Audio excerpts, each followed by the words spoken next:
As Restingas ocupam cerca de 5.000 quilômetros no litoral brasileiro. Na cidade de Niterói, são de uma importância fundamental no ecossistema da região, porém sofrem uma degradação com o passar dos anos, seja por meio da ação do homem ou de espécies invasoras. O desaparecimento das restingas nas costas niteroienses não afeta somente o meio ambiente, mas também todo o turismo na região. A Prefeitura e projetos sociais se dedicam à preservação e ao combate ao desmatamento dessas áreas.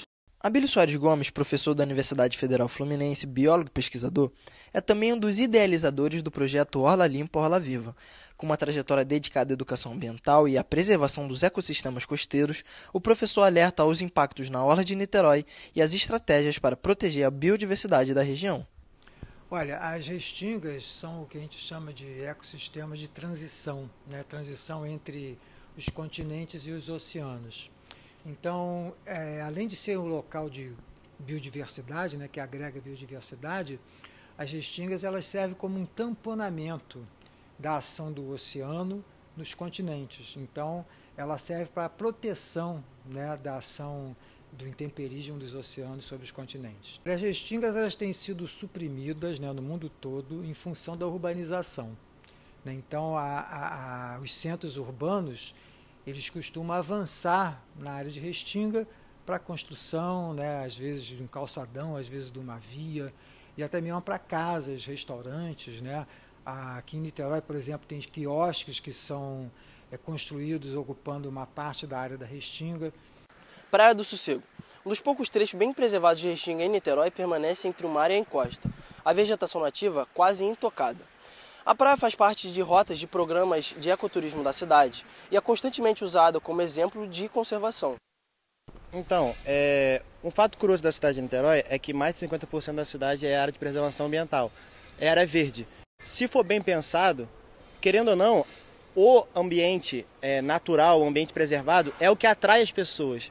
Então, políticas para que aquilo continue daquela forma, para atrair esse tipo de turista, vai ajudar consequentemente ao ambiente, entendeu?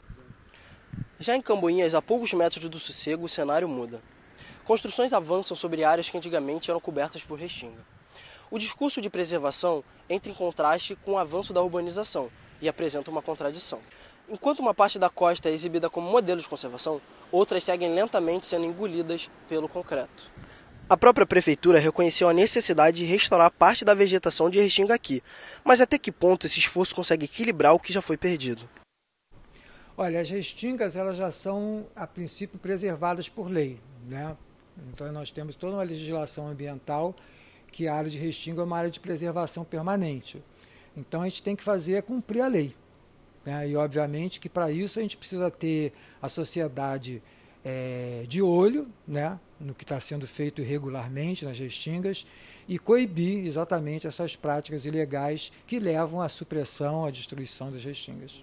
O projeto Orla Limpa, Orla Viva foi uma iniciativa da Prefeitura em convênio com a Universidade Federal Fluminense. Foi uma iniciativa muito importante porque a Prefeitura atuou como órgão de fomento, né, no momento, inclusive, que a gente estava vivendo uma crise econômica. Então, o financiamento da Prefeitura para pesquisas aqui em Niterói foi uma coisa muito importante. A Prefeitura, sim, ela tem agido com diversas ações, tem feito diversas ações com relação à preservação da nossa costa. Mas eu diria que, infelizmente, isso ainda é insuficiente, né? Então, mais uma vez, é preciso que a população fique alerta, aponte, né, as mazelas que ocorrem, para que a gente possa realmente avançar na questão da recuperação, quando é o caso, e da preservação das restingas e dos ambientes costeiros de uma maneira geral. João, ao ser perguntado sobre ações da população niteroiense em conjunto com órgãos públicos como a Neutur, afirma que muitas atividades dentro do ecoturismo acabam sendo feitas por comunidades tradicionais e, portanto, como vivem de tais ambientes, prezam por sua preservação. Também comenta sobre uma coleta de dados ainda em andamento, referente a preferências de quais modalidades turísticas são mais procuradas por cada visitante. E a Neutur tem alguns centros de atendimento ao turista, espalhados pela cidade. Alguns deles, na verdade, estão dentro de áreas de preservação, como é o caso da Ilha da Boa Viagem e o do Parque da Cidade. Nesses CATs, o público que vai, né, para esses locais, geralmente é um público mais voltado para essa questão. Acaba que o atendimento pode se transformar também numa forma de educação ambiental, quando explica as políticas que são feitas para aquele local continuar daquela forma, explica a importância de uma área de preservação ambiental numa cidade como Niterói. A ação dos moradores e visitantes dessas áreas para preservar esses ambientes é fundamental.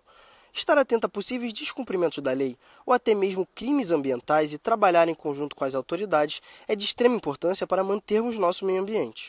Denunciando, né? Em especial denunciando e também fazendo o seu papel, né? Então nós temos um aplicativo atualmente, que inclusive eu lancei mão dele em 2 situações já, que se chama Colab.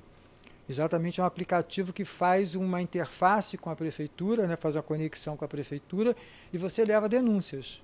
Então essas denúncias elas precisam ser feitas, né? Aquilo que está sendo feito de errado, o descumprimento de legislação, etc. e tal, precisa ser denunciado para que o poder público possa agir, né? E a gente cobrar o poder público para que ele haja.